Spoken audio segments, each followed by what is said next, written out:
Hello guys, what's up? Eddie here for another video here, another video on the channel. I'm expressing my thoughts on Birmingham City this current time moment, with Jude Bellingham also leaving to Borussia Dortmund, which was announced earlier this day, which should be yesterday for you guys. Hopefully I can get that out by then, but I probably won't.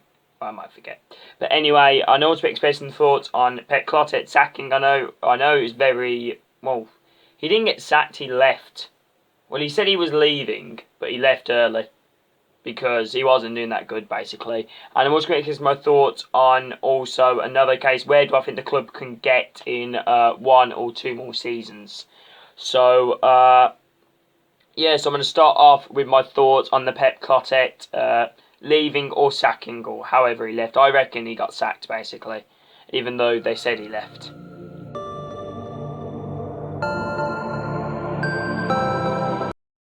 Right, so my thoughts are on Pep Clotet. Pep Clotet, he came in from replaced the reins of Gary Monk as head coach. We started off as an interim head coach for the time being when he took over, and then after the Reading game, after he won an outstanding victory 3-1, he was appointed the head coach of the football club. But he didn't extend his contract with Blues, so his contract was still continuing when he was with Gary Monk with us, when he was his assistant manager. And he started off really well. Like I think like the first couple of games, we had our best run since last time we got promoted to the Premier League. You know, in the Championship under Steve McLaren at the time, and we started off really well, playing talents like Jude Bellingham, Steve Seddon, you know, bringing in a lot of talents like Ivan Sonic, Fran Vialba. It was going really well, you know, big potential in the club, and it just all crumbled apart again as per usual. You know, there was positives to take. We did play a lot more entertaining football. The crowds are up, you know, the rate, you know, a lot more fans came to the games, but he was never a manager, Pep. He wasn't. He was just a figurehead. The board was telling him what to do, what they wanted the club to play, ambitions. They're basically trying to copy what Wolves did, or what Leeds have done now, by, you know, exciting attacking talent, and same with West Brom.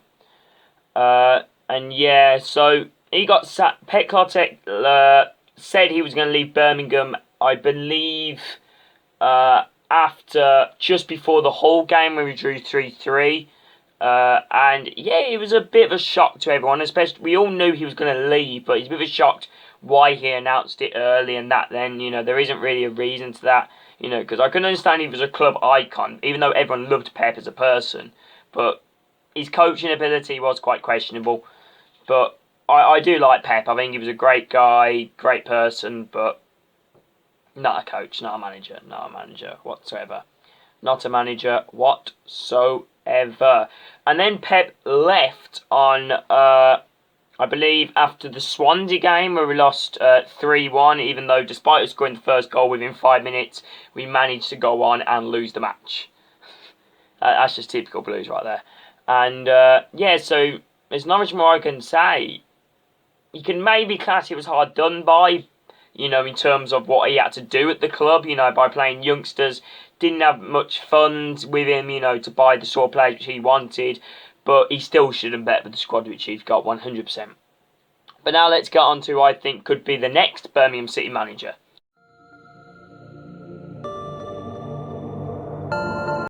So, my thoughts on the next Birmingham manager: we need experience, we need stability in the team, we need to stabilise the club for another few seasons, then push. Like, we need, like, the realistic manager target. I'm going to name number one. The favourite at this current time is Paul Cook from Wigan. It makes sense because apparently rumours are from various reporters that we've contacted Wigan about a compensation fee for Paul Cook, so we can have him in at Birmingham, which would make sense. Wigan recently going to administration. I think they'll want to cut funds, you know, and don't lose too much money during this difficult time for Wigan.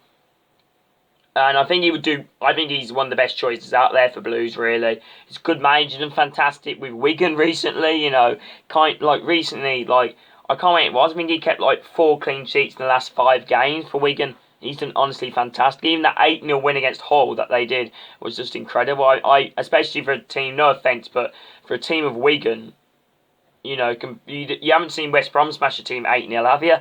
You know, that's just great management, you know, and he's done it at Accrington as well, done fantastic for Accrington, stabilising them as a League One club. And yeah, I honestly thought he was absolutely fantastic the way he's been playing. Right, second favourite who can watch this video is Lee Bowyer at this current moment in time. Lee Bowyer is the second favourite to take over the Arena Blues. I'm very 50-50 on this one. I love Lee Bowyer. I think he was a great player for us. He won the Carling Cup with us when we were here, and I honestly think he was a great player.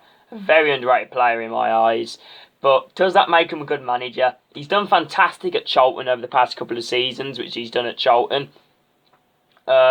He's done absolutely bits for Charlton Athletic, you know, in my opinion, especially with Thunder, which he got various owners, you know. Not many managers, you know, stay through them tough turmoil times, but Lee Bowyer has. But the board want promotion, and I can't see Lee Bowyer delivering that. I can't. I really can't. It depends what the board are going to give him. Right, third favourite currently watching this is a manager which has come out openly in the press and said he would love to manage Birmingham City, which is Robbie Fowler, the ex-Liverpool forward. Recently manager of Brisbane Rovers, I believe, in the Australian League. I'm very 50-50 about this one. As you guys can see, you know, it's just, for me, strikers never work out well as managers. Strikers, you know. However, Robbie Fowler's experienced in the English football game. He's probably a role model to other players, you know, that are up there and out there, you know, doing absolute, you know, he was a great forward, no doubt about it. You know, he's done absolutely bits as a forward. And as a manager, I don't know, because you look at the likes of Steven Gerrard, Frank Lampard, you know, which have done fantastic as recent, you know, as recent upcoming managers. You know, they've done honestly absolutely fantastic. You know, honestly, they really have. So, yeah, he wouldn't be my choice. I don't think I'd even want him. So now, boys, I'm going to go and talk about Jude Bellingham's, my thoughts on Jude Bellingham going to Borussia Dortmund. Like you. So, the rumoured reported fee of Jude Bellingham joining Dortmund is about £27.5 million. I don't know if there's any release clauses, which we usually do that. There's probably around about a 15% or 20% release clause on Jude Bellingham, realistically. Birmingham City Football Club love putting that. We've got one on Jack Butland, we've got one on Damari Gray, we've got one on Nathan Redmond. You know, we've got one of all of them. So it wouldn't surprise me if Jude Bellingham doesn't have one. And I think add-ons as well, which could rise to around about 35 million, say if he makes England appearances, score a certain amount of goals in Germany. You know, but Jude Bellingham, a very good player. Like, for a 17-year-old kid, honestly, what he can do with football is honestly just incredible. You know, he just finds a pass. He's very calm as well on the ball. You know, I've always preferred him a bit more as a deep centre mid rather than an attacking midfielder. Even though he has been playing left midfield for us quite recently, where we've been trying to push him out to the left-hand side to try and deliver the low crosses at the front post, which it did work against Middlesbrough, but we were quite lucky in that circumstance. But then again, I don't think we were lucky against Charlton. But anyway, what am I going about? Let's continue with Jude. What the hell am I going on about? So, he has officially joined Dortmund. It's official by the club and Dortmund themselves. Their release video was a bit cringy. You know, Birmingham fans would never do that. Well, I hope we never do anyway. But it's... both clubs, you know, have succeeded from this. Dortmund have got a fantastic youth talent, and we've got 27 odd million, 27.5 million. So the club is going to massively help with the club. I reckon about 20% that's going to go into the team, really, and the rest is going to be paid off towards debt or for the owners just to keep, really. Yeah, and my thoughts on Jude Bellingham, I think he'll do well. Like, if Bellingham continues the way he's going, I honestly think he could be England standard, or even, you know, a great England player. You know, I don't want to say up to the likes of Lampard, Gerrard. He could be. You never know. He could be, but I don't know. It's very hard to, you know, say a player's going to live up to the likes of them. It's very difficult without me sounding a bit deluded or biased. But I can't sound deluded now if he doesn't play for Birmingham anymore.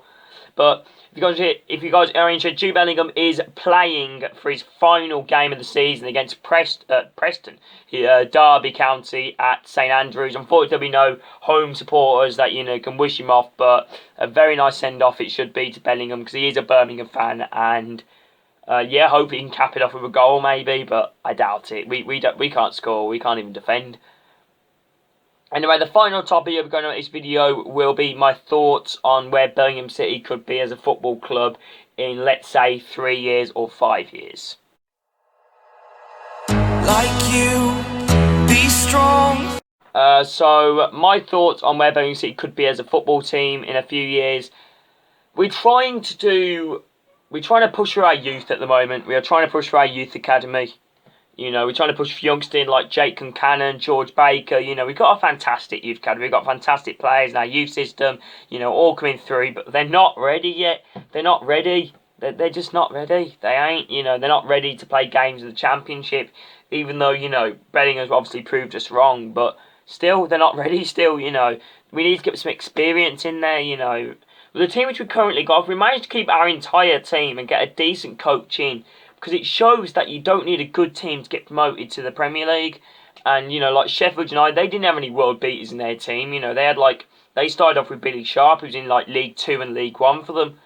And he's managed to bang all the goals. And David McGoldrick, mid-table Championship striker at the time, now banging in goals at the Premier League, And, same with Cardiff, got no world beaters. I mean, they're one of the favourites to go down the season that they got promoted. So that goes to show you don't necessarily need good players to get promoted. You need a good manager and a good squad and a committed squad which will do anything for the football club. But however, our team is a young team though, which is good. We got players like Ivan Sunic, Scott Hogan, obviously not Jude Bellingham anymore, but players like Concannon, good youngsters coming through, Captain Arlie Dean. We do have a good team there, but it's just being mismanaged. We got Pep Clotet. I think he just lost the dressing room, to be honest with you. And Steve Spooner, not a manager again. For a first team anyway, he'd be brilliant for teaching young kids. He's doing fantastic for under-21s, but he's not a manager. I think he could teach the kids so much, but he can't. The pros just look down on him, I think.